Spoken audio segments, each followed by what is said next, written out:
السلام عليكم ورحمة الله تعالى وبركاته. إخواني أحبكم في الله. أعود لقضية الشيعة والسنة. في الفيديو الماضي أو السابق كنت حدثتكم بأن علماء الإسلام قاطبة إلا من شد يقولون بأن الشيعة مسلمون. أبدأ بحديث رسول الله صلى الله عليه وآله وسلم الذي يوضح لنا من هو المسلم.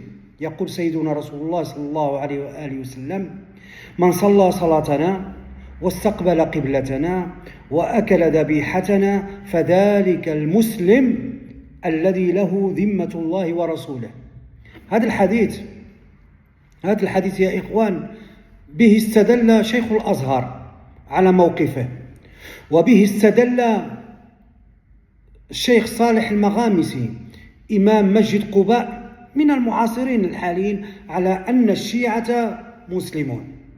سيدنا رسول الله يعطي لنا تعريفا للمسلم، يقول في هذا الحديث: من صلى صلاتنا، الشيعة يصلون صلواتنا 5 صلوات، واستقبل قبلتنا، لا يستقبلون لا هرمز بل يستقبلون الكعبة، وأكل ذبيحتنا، فهم الذبيحة التي يكبر عليها المسلم يأكلونها، فذاك المسلم. يقول: من صلى صلاتنا واستقبل قبلتنا وأكل ذبيحتنا فذاك المسلم الذي له ذمة الله ورسوله. ذمة الله ورسوله. إذن لكن كيجيو بعض المتعالمين فيستدركون على رسول الله. الذي يستدرك على رسول الله شكون؟ ما هم المبتدعة من أهل السنة، يدعون بأنهم من أهل السنة ويجيو يقول لك لا الشيعة كفار.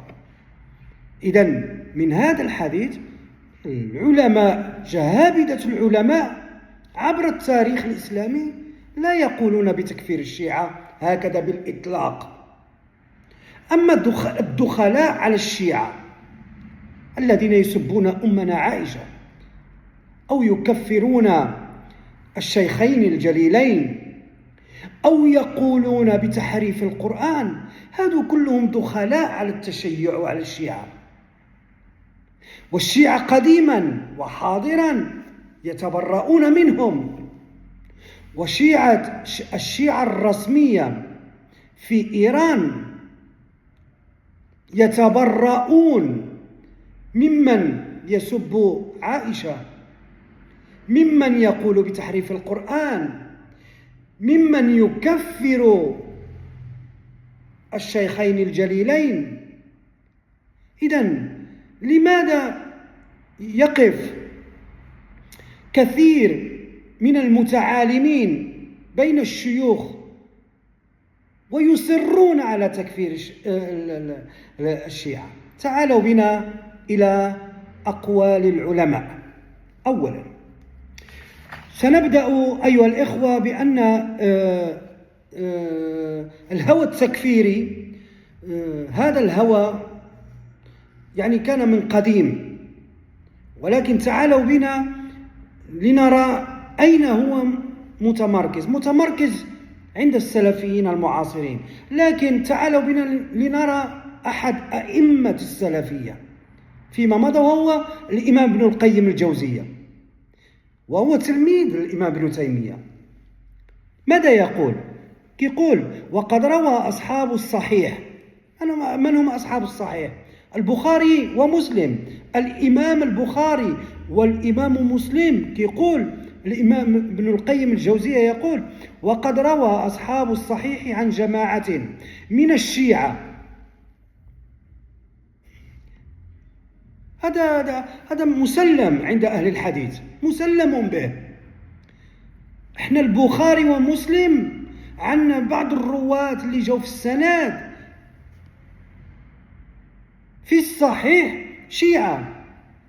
وقد روى أصحاب الصحيح عن جماعة من الشيعة وحملوا حديثهم واحتج به المسلمون جميعهم، يحتجون بالحديث الذي رواه أصحاب الصحيح عن الشيعة. هكذا يقول الإمام ابن القيم الجوزية. هل نحن نروي حديث رسول الله؟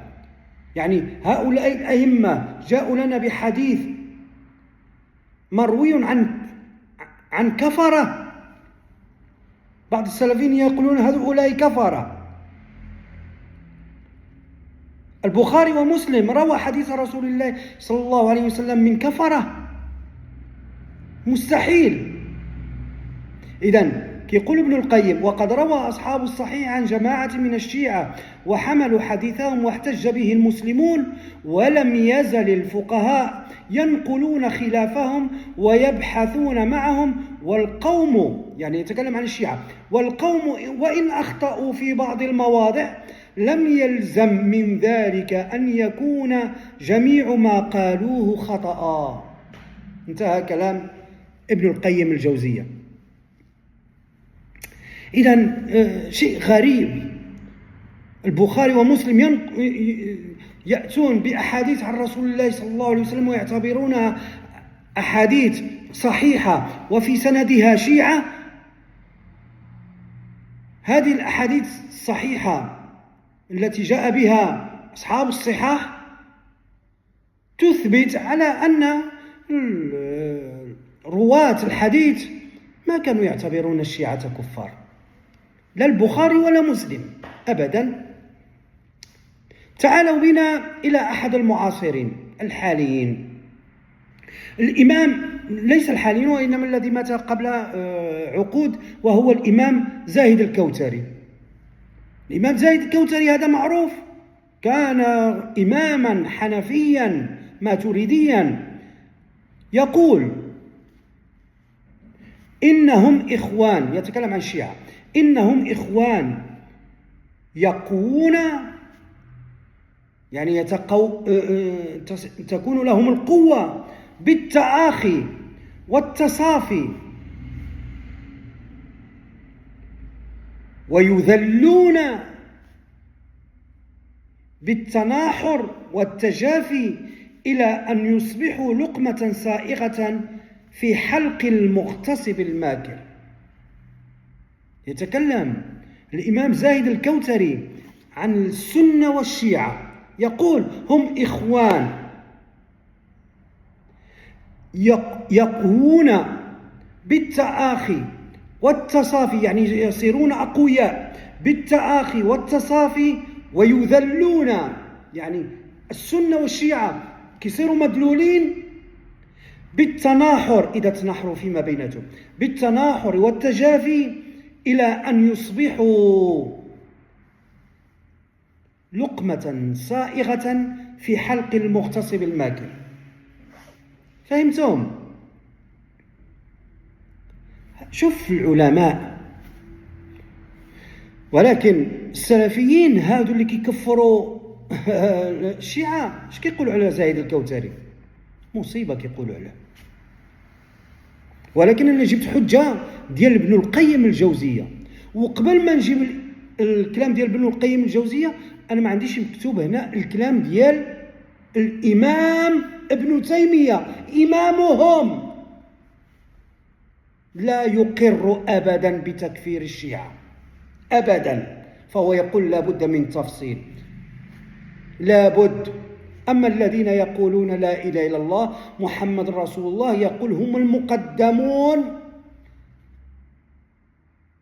إذا وقع تنازع بينهم والكافرين يقول يجب أن نقف مع من يقول لا إله إلا الله محمد رسول الله. فهمتم؟ من العلماء المعاصرين الذين يقولون بأن الشيعة ليسوا كفارا الشيخ محمود شلتوت، إمام الأزهر الشريف،